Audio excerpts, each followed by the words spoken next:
ঘৰত যদি থাকি সুখ নাপায়, চিন্তা হৈ থাকে অনবৰতে, তেন্তে আজিৰ পৰাই এই 8টা কাম আৰম্ভ কৰি দিয়ক। নম্বৰ 1, বৃহস্পতিবাৰৰ দিনা ঘৰত যিকোনো হালধীয়া কাপোৰ পিন্ধিবলৈ আৰম্ভ কৰি দিয়ক বা হালধীয়া ফল খাবলৈ আৰম্ভ কৰি দিয়ক আৰু সেউজীয়া বস্তুৰ পৰা দূৰত থাকক। আনহাতে বুধবাৰৰ দিনা সেউজীয়া বস্তু খাব লাগে আৰু হালধীয়া বস্তুৰ পৰা দূৰত থাকিব লাগে। এনে কৰিলে ঘৰখনত সুখ শান্তি বৃদ্ধি হয় আৰু সমস্যা দূৰ হয়। নম্বৰ 2, ৰাতি শোৱাৰ আগতে ৰান্ধনীঘৰত বাল্টিত পানী ভৰাই ৰাখি দিয়ক। এনে কৰিলে ধাৰ ঋণৰ পৰা শীঘ্ৰেই মুক্তি পোৱা যায় আৰু পানী এনেদৰেই ভৰাই থ'লে জীৱনত উন্নতিৰ পথত বাধা নাহে আৰু ঘৰলৈ সুখ আহে। নম্বৰ 3, ঘৰত মিচিৰিযুক্ত পায়স বনাই খাওক।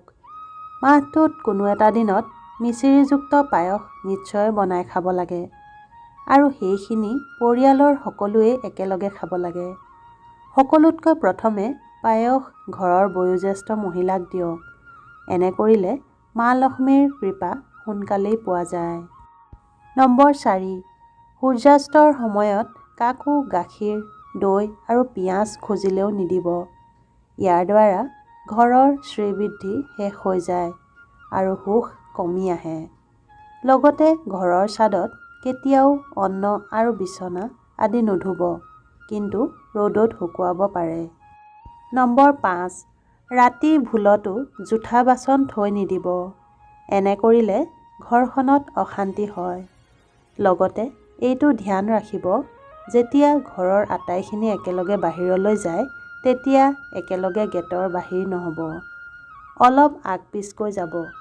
এনে কৰিলে সমাজত মান-সন্মান বৃদ্ধি হয় আৰু সুখ অটুট থাকে।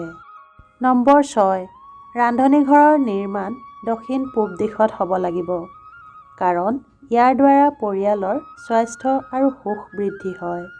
লগতে ঘৰৰ ব্ৰহ্মস্থান অৰ্থাৎ কেন্দ্ৰত ঘৰৰ কোনো ফাৰ্নিচাৰ ৰাখিব নালাগে, কাৰণ এইটো সকলোতকৈ শক্তিশালী আৰু ধনাত্মক ৰূপত চাৰ্জ কৰা ক্ষেত্ৰ হয়। যিয়ে এই ক্ষেত্ৰৰ সম্পৰ্কলৈ আহে, তেওঁ ধনাত্মক শক্তি বৃদ্ধি হ'ব আৰু ঘৰৰ উপাৰ্জন কৰা মুখ্য মানুহজনৰ শোৱনি কোঠাটো বেলেগ হ'ব লাগে, যিটো দক্ষিণ-পশ্চিম দিশত হ'ব লাগে, যাতে তেওঁ পৰিয়ালৰ নিয়ন্ত্ৰণ আৰু কল্যাণৰ বাবে উচিত নিৰ্ণয় ল'ব পাৰে।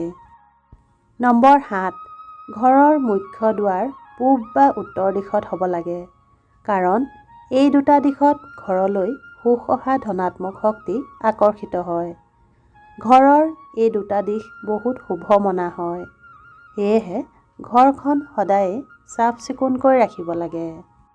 নম্বৰ 8, ঘৰৰ পূব ভাগত অধিক সংখ্যক খিৰিকী থাকিব লাগে আৰু পশ্চিম দিশত একেবাৰেই ন্যূনতম খিৰিকী থাকিব লাগে।